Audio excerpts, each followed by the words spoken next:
Hello everyone. Today we shall begin the third chapter of Unit 3, that is Stammer, written by K. Sachidanandan. The word stammer means difficulty to speak with. Malayalathilu vikku ennu parayum. And before we begin the poem, let's see a few details about the poet K. Sachidanandan. So this is K. Sachidanandan. He is an Indian poet writing in Malayalam and English.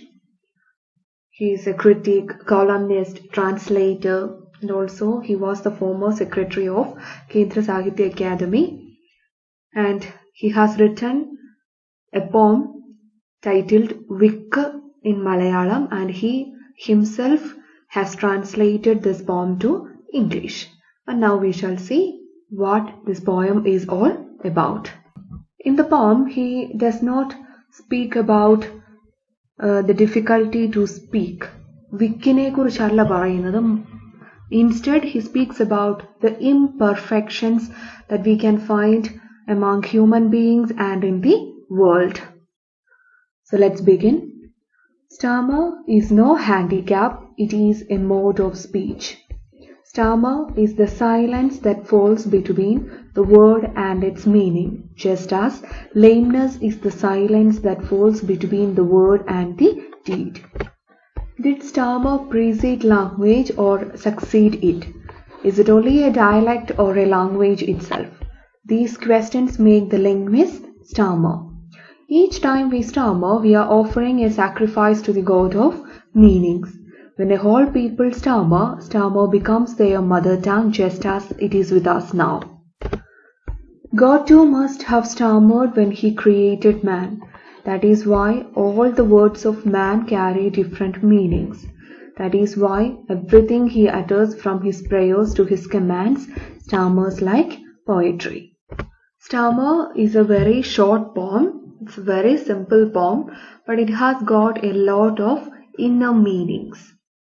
So now let's begin. Stammer is no handicap, it is a mode of speech.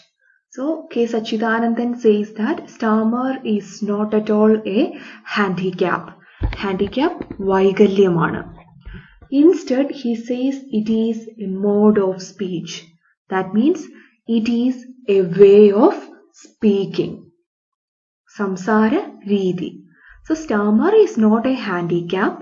Instead, it is a way of speaking. Stammer is the silence that falls between the word and its meaning. Then he says that stammer is the silence. And this silence occurs between a word and its meaning. Remember, for each word, there can be more than one meaning. So, when a speaker utters a word, the speaker may have one meaning in his mind. But when the listener hears the word, the listener may be thinking another meaning. So, a word can have more than one meaning. So, this is what happens in stammer. For example, when I say the word bank, B-A-N-K, a literature student may understood it as the bank of the river. Bank ennu parayumbol nadi theeram ennu chindikam. But a commerce student may understand the word bank as a financial institution. So, when this happens, there is stammer. So, according to the poet, there is a silence or a gap between the word and its meaning, because a word can have more than one meaning and a word is understood differently by different people. So that is stammer. Just as lameness is the silence that falls between the word and the deed. And now the poet compares stammer to lameness. Lameness means unable to walk. Mudandana. According to the poet, lameness is also the silence, and this silence is between the word and the deed. There are many people who talk a lot. They may give you promises like the politicians, but they fail to keep their promise. But when it comes to their action will be poor. So there is a gap or silence between the word and the deed. Deed pravartiyana. Vaku pravarti. So that silence is lameness. So for stammer and lameness, there is a common thing, that is the silence. Moving on to the next stanza. Now the poet has got some questions, some doubts. So he wants to clear the doubt. That is why he is asking a few confusing questions to the linguist. First question, did stammer precede language or succeed it? Precede means comes before. So now the poet wants to know whether stammer has come before language or stammer comes after language.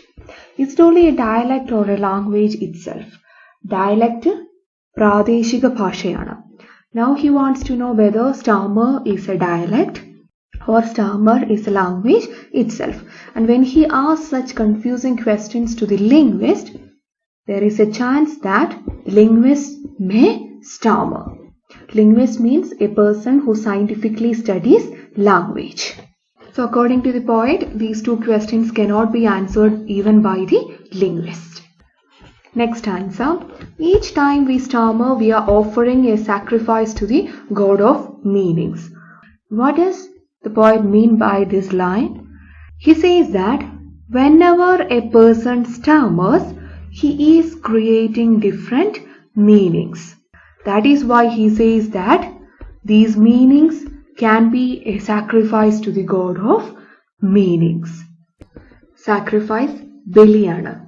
So we can say whenever we stammer, unknowingly we make a sacrifice to a language by giving different utterance to it. Adana god of meanings endukondakke kavi arthamakkuna. Whenever we stammer, unknowingly we are making a sacrifice to a particular language by giving different utterance.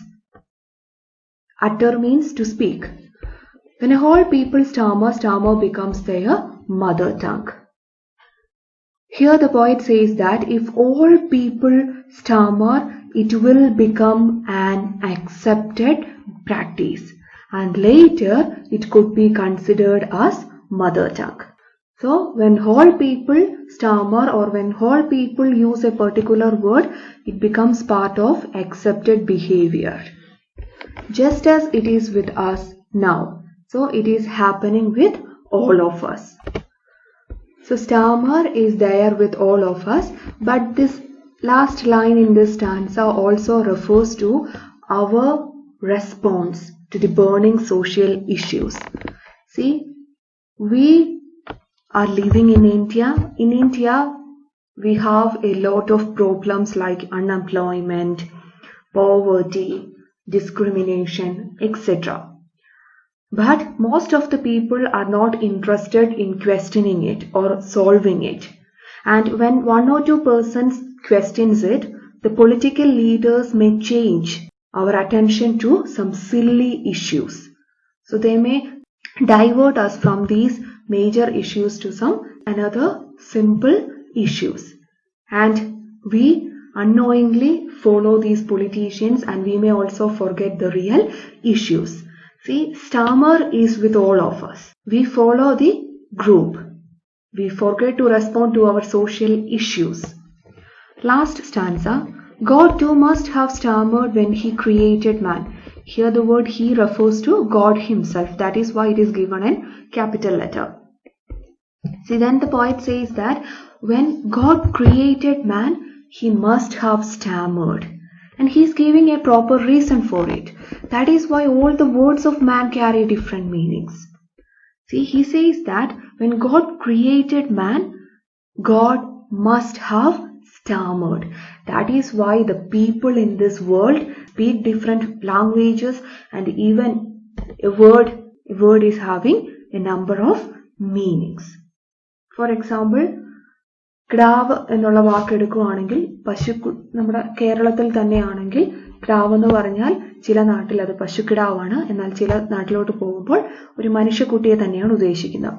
So God must have stammered. That is why the words of man have different meanings.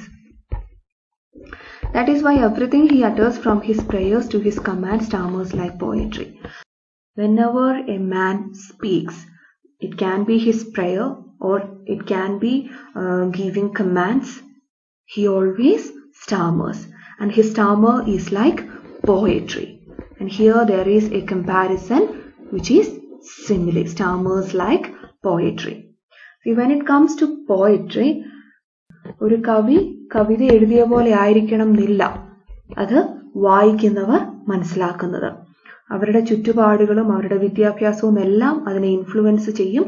അതുകൊണ്ട് തന്നെ ഓരോ വ്യക്തിയും കവിത വായിക്കുമ്പോൾ ആ കവിതയുടെ അർത്ഥം മാറി മറിഞ്ഞുകൊണ്ടിരിക്കും. So this is all about the poem Stammer by K. Sachidanandan. So go through the poem, read it well, understand it. Thank you.